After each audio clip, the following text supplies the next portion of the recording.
It seems like the Powerpuff Girls are running out of power. I am going to win. My mother always told me I was a winner. What?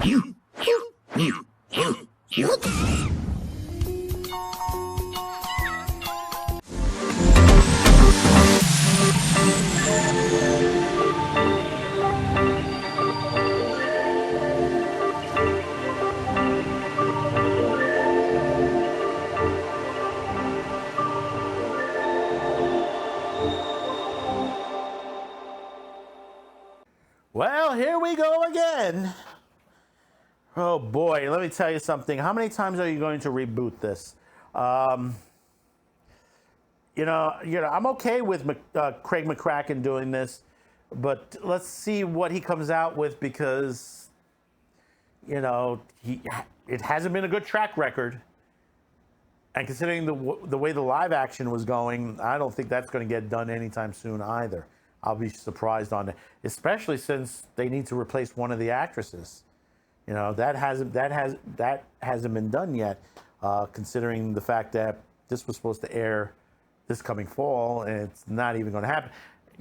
And now that the CW is selling it off, being sold off, don't expect it on there. But to this particular incident, this is over from the Warner end on there. Powerpuff Girls and Foster's Home for the Imaginary Friends animated series reboots from Craig McCraken in works at the Hanna-Barbera studios in Europe. A while back, we discussed this, that basically Warner Discovery had purchased over the Hanna-Barbera studios over in Europe, reactivating it, reopening it back in again, and starting to do productions again.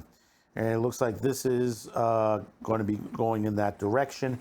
But knowing not from the Foster's end, but from the Powerpuff Girls end, there hasn't been too much success with this.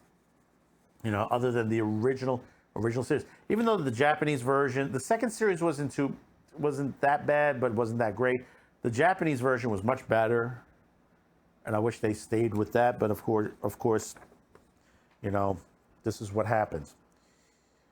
Emmy-winning creator of Powerpuff Girls and Foster's Imaginary Friends has teamed up with Hanna-Barbera Studios Europe to bring in new animated versions of the classic series back to the small screens. McCraken, who first began his career at Hanna-Barbera Studio Cartoons 30 years ago, is developing anime reboots of both series at the studio.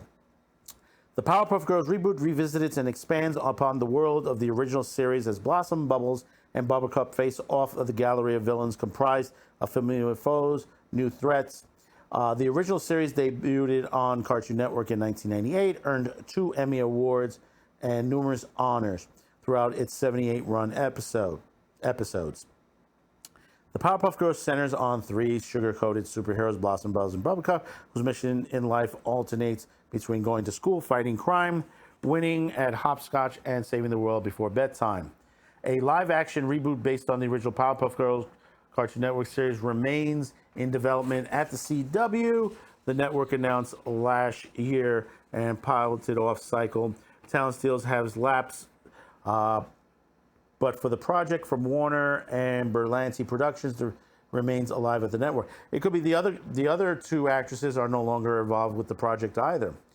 The beloved Foster's Home for Imaginary Friends will return as an original preschool animated series.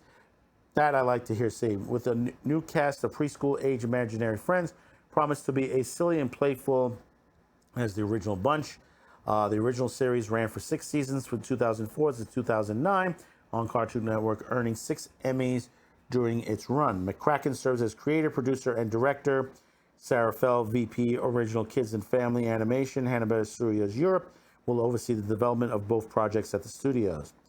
The Hanna-Barbera homecoming of Craig was an opportunity we couldn't pass up, said Sam Register, president of Cartoon Network Studio, Warner Brother Animation, and Hanna-Barbera Studios Europe. Along with his unparalleled sense of fun and imagination, he's bringing 2 of his greatest works, the Powerpuff Girls and Foster's, and we are so excited for these characters to be part of a new legacy taking shape. Hanna-Barbera Studios Europe is currently in production with Heroic Quest of Valiant Prince, Ivanhoe, and the anticipation Amazing World of Gumball, the movie, and The Amazing World of Gumball, the series for HBO Max, recently announced the development of stop-motion animation reboot of Wacky Races starring Dastardly and Muttley. See, the major problem that I have with this, and I hope, see, the problem is what I have with Cartoon Network. Cartoon Network tends to bury creators. Well, actually, they tend to burn the creators and stab them in the back. We know this from several series, including The Adventures of Billy and Mandy, and Courage the Cowardly Dog, and many others.